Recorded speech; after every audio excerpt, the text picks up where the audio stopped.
Le couloir gauche. Cachorro. Continuer. Pendant encore plusieurs mètres avant de remettre Cachorro. Chama, bebê. Mamãe.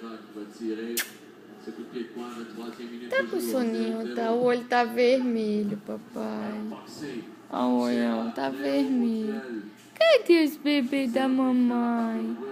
Siga. Cachorro. Chega, mãe. Tá preguiça.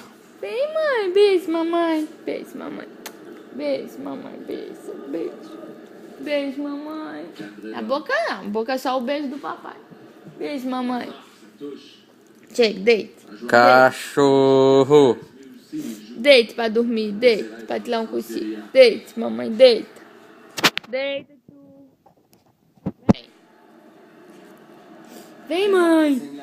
Chega, chega, chega, chega. Cachorro. Chega, deita aqui, gostoso. Deita, mamãe. Deita. Preguiça. Deita. Deita.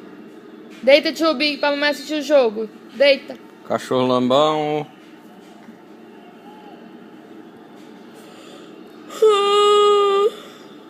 Vai deitar. Vai assistir o jogo, vai, cachorro. Gol!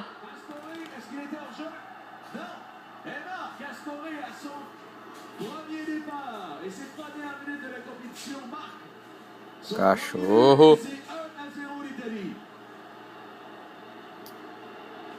Et là, c'est une situation plutôt bizarre, Frédéric, parce que dès qu'on a vu ce ballon quitter le pied de Diamante, on a senti Muslera en difficulté, il ne savait pas du tout où il se trouvait par rapport à la trajectoire, par rapport au poteau qui était derrière lui. On voit qu'il a enroulé du pied gauche, qui frappe le poteau à la droite.